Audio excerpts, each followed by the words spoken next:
Hello दोस्तों, आपका स्वागत है फिर से एक बार हमारे इस YouTube channel S Sharma electronic में। आज के इस वीडियो में हम एक फिर से वॉशिंग मशीन को सही करने आ चुके हैं, जो कि हमारे पास ये गोदरेज की वॉशिंग मशीन है, सेमी ऑटोमेटिक।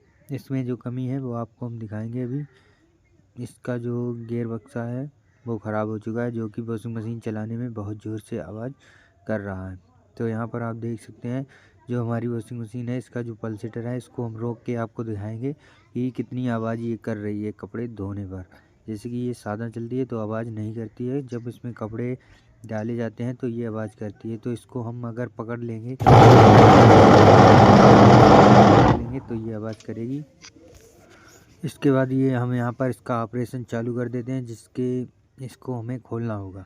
तो इसको खोलने के बाद हम आपको बताएंगे कि इसमें गियर बॉक्स कैसे लगाया जाता है।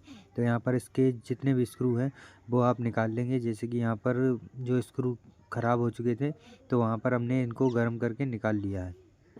तो यहाँ पर हमने इसको गर्म किया है, फिर नोज प्लास की सहायता से घुमा घुमा कर निकाल लिया है। अब इसका हम जो स्पिन मोटर है उसका भी एक बोल्ट खोल दे रहे हैं, क्योंकि हमें थोड़ा उस तरफ भी काम करना था। वैसे हम इधर से भी गियर बक्सा चेंज कर सकते हैं इसकी नीचे की जाली को टेढ़ा करके, लेकिन हमें यहाँ पर दूसरी तरफ भी थोड़ा काम था तो हमने इसकी स्पिन मोटर भी अलग कर दी, जिससे कि हमें आसानी हो जाएगी इसको गियर बक्से को चेंज करने में। तो यहाँ पर हमने इसको हटा दिया है। अब यहाँ पर हम गियर बक्सा खोलेंगे और गियर बक्से में 4 बोल्ट लगे हुए हैं, 4 स्क्रू। इसको हम आराम से खोल लेंगे। देख लीजिए, आपको भी गियर बक्सा खोलना है तो यहाँ पर आपको स्क्रू देखने को मिलेंगे। तो यहाँ पर आप बारी बारी से चारों स्क्रू खोल लेंगे। तो इसको जो नीचे का ये लगा हुआ है जिस पे पट्टी चलती है हमारी, इसको उधर उधर करके और इसके स्क्रू निकाल लेंगे। स्क्रू निकालने के बाद जैसे आपने ये गियर बक्सा खोला है, बिल्कुल इसी तरीके से आपको गियर बक्सा नया लाकर लगाना है। और बहुत ही आसान तरीके से आप इसको घर पे भी लगा सकते हैं। आप अगर मार्केट से गियर बक्सा लाएंगे तो यहाँ पर इसको लगा देंगे। तो यहाँ पर हमने स्क्रू खोलने वाली मशीन से इसको खोल लिया है। आप चाहें तो पेचकस से भी इसको खोल सकते हैं। गियर बक्सा खोलने के बाद आपको सेम गियर बॉक्स मार्केट से लाकर इसमें लगा देना है। तो यहाँ पर हमने जो गियर बक्सा के चारों बोल्ट थे वो नीचे से खोल दिया। अब इसका पल्सेटर हमको निकालना है, क्योंकि जो पल्सेटर होता है वो गियर बक्से में ही लगा होता है। तो हमको इसे पल्सेटर को भी निकालना होगा। तो हमने यहाँ पर 2 छोटे पेंचकस साइड में लगाकर इसको चिपका दिया है, जिससे कि हमारा पल्सेटर बाहर आ जाएगा। पल्सेटर को बाहर निकालने के बाद थोड़ा अपने गियर बक्से को इधर से ठोक देंगे और बाहर से खींच लेंगे, तो आपका गियर बक्सा बाहर आसानी से आ जाएगा। तो यहाँ पर हमने हथौड़ी से थोड़ा इसको ठोक दिया है, जिससे कि थोड़ी ग्रिप सही से ढीली पड़ जाए तो हम उसको बाहर से निकाल लें। तो यहाँ पर इसको हमने बाहर निकाल लिया है। तो आप भी आसान तरीके से इसको निकाल सकते हैं। बहुत ही आसान तरीके से ये बाहर निकल आएगा। और उसके बाद हम यहाँ पर लेके आए हैं नया सेम टू सेम, देखिए गियर बक्सा। ये इसको लगा कर देख रहे हैं, जितना साइज़ में ढीला ये है उतना ही ढीला ये जाना चाहिए उसके अंदर, और बिल्कुल फिक्स होना चाहिए। जैसा कि वो गियर बक्सा था वैसा ही बिल्कुल ये गियर बक्सा है। तो हमारा बिल्कुल सेम टू सेम मिल चुका है। तो यहाँ पर हम इसको जैसे खोला था बिल्कुल वैसे ही लगा देंगे। तो यहाँ पर हमने इसको पकड़ लिया है और इसके चारों पेंच बारी बारी करके कस देंगे। आमने सामने के पेंच कसें, जिससे कि हमारा गियर बक्सा टेढ़ा ना हो और लीकेज की समस्या ना आए। बस इसमें यही समस्या आती है, अगर आपने सही से ना लगा पाया तो ये लीक करेगा।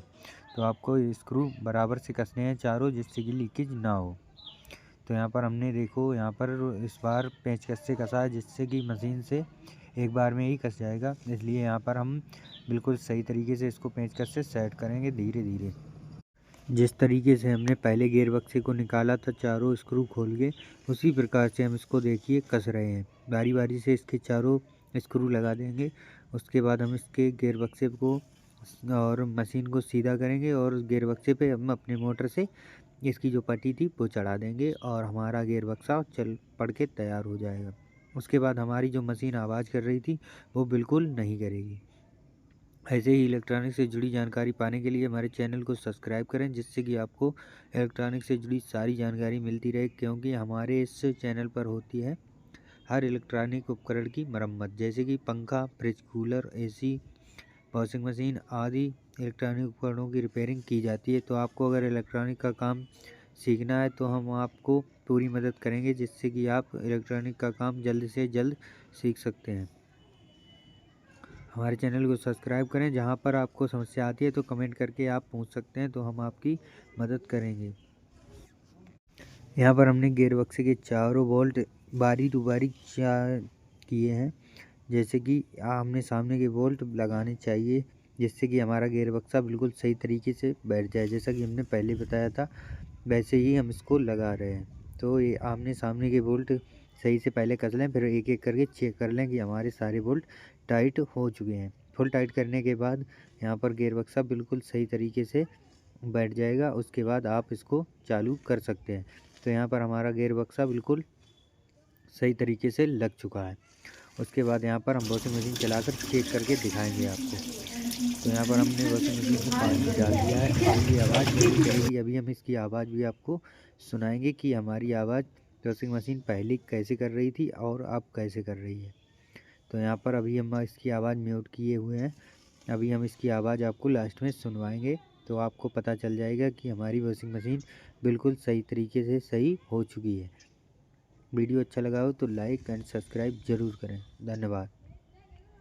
आप आवाज़ सुनकर ही जाएं, क्योंकि हम लास्ट में आपको आवाज़ इसकी सुनाएंगे, जो कि हमारी वॉशिंग मशीन बिल्कुल सही हो चुकी है। आप भी अगर घर पे करना चाहते हैं और नहीं हो रही है तो आप हमसे कांटेक्ट कर सकते हैं और वॉशिंग मशीन सही कर सकते हैं। तो यहाँ पर आप आवाज़ सुन सकते हैं।